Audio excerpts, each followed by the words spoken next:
ಎಲ್ಲ ಕೆಲಸವೂ ಕೈಗೂಡಿದವು. ಆದರೆ ಆ ಕೋಟಾ ನೋಟ್ ಮುದ್ರಣ ಮಾಡುವ ನೆಲಮಾಳಿಗೆ ಕಿಡಿ ಕೈ ನನ್ನನ್ನು ಕೈ ಸೇರಲಿಲ್ಲವಲ್ಲ. ಅದಕ್ಕೆ ಯಾಕೆ ಚಿಂತೆ ಮಾಡ್ತೀರಾ? ತಗೊಳ್ಳಿ. ಪ್ರಿಯತಮೇ ಎಂದರೆ ಹೀಗಿರಬೇಕು. ಸಾಕು ಸಾಕು ವರ್ಣನೆ ಮಾಡಿದ್ದು. ಈಗ ನಮ್ಮ ಯಜಮಾನ್ರು ಬರೋ ಹೊತ್ತಾಯ್ತು. ಅವ್ರ ಮುಂದೆ ನಾವು ನಾಟಕ ಆಡ್ಬೇಕಲ್ವಾ? ನೋಡು, ಅವನು ಮನೆಗೆ ಬರುತ್ತಿದ್ದಂಗೆ ಅವನ ಕುತ್ತಿಗೆ ಕೈ ಹಾಕಿ ಹೊರನೂಕಿದರಾಯಿತು. ಅದು ಹೇಗ್ ಸಾಧ್ಯ? ಅದು ನಿನ್ನಿಂದಲೇ ಸಾಧ್ಯ. ಏನು? ತಾಳಿ ಕಟ್ಟಿದ ಗಂಡನ್ನ ಮನೆಯಿಂದ ಹೊರಗಾಕ್ಬೇಕೆ? ಅದು ನನ್ನಿಂದ ಸಾಧ್ಯವಿಲ್ಲಪ್ಪ. ಅವನನ್ನು ಹೊರನೂಕುವುದು ಸಾಧ್ಯವಾಗದಿದ್ದರೆ ವಿಷ ಕೊಟ್ಟು ಪ್ರಾಣ ತೆಗೆದು ಬಿಡು. ಆಯ್ತು, ಹಾಗೆ ಆಗ್ಲಿ. ಶಾರದಾ, ಏಕೆ ಯೋಚನೆ ಮಾಡುತ್ತಿರುವೆಯಲ್ಲ? ಏನೂ ಇಲ್ಲ. ನನ್ನ ಗಂಡ ಬಂದ್ರೆ ಅವ್ರಿಗೆ ಉತ್ತರ ಕೊಡುವಷ್ಟು ತಾಕತ್ ನನಗಿದೆಯಾ ಅಂತ ಯೋಚನೆ ಮಾಡ್ತಾ ಇದ್ದೀನಿ.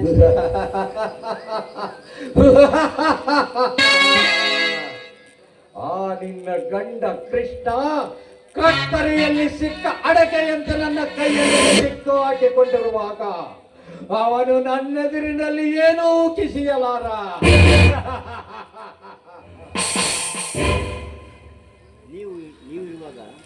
ನೀವಿರುವಾಗ ನಾನ್ಯಾಕೆ ಚಿಂತೆ ಮಾಡ್ಲಿ? ಹಾಗೆ ಆಗ್ಲಿ ಬಿಡಿ. ಬನ್ನಿ ಊಟ ಮಾಡಿ. ಬನ್ನಿ. ನೋಡು ಶಾರದಾ, ನನಗೆ ಈಗ ಊಟ ಬೇಡ. ನನ್ನ ಮನಸ್ಸಿಗೆ ಆನಂದವಾಗುವ ಒಂದು ಹಾಡನ್ನು ಹಾಡು. ಅಲ್ಲ, ಅಡಿಗೆ ಎಷ್ಟು ಸರಿ ಮಾಡ್ತೀರಿ ನೀವೆಲ್ಲ?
ಜೀವ ತುಂಬು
ಬೆಳಕನ್ನು ಚೆಲ್ಲುತ್ತಾ ಒಡೆಯರಾಗ ಹಾಡುತ್ತಿರುವೆ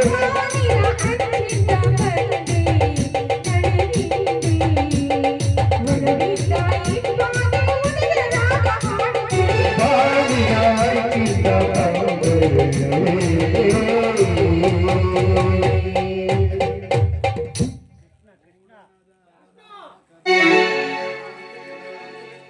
ಚಂದ್ರು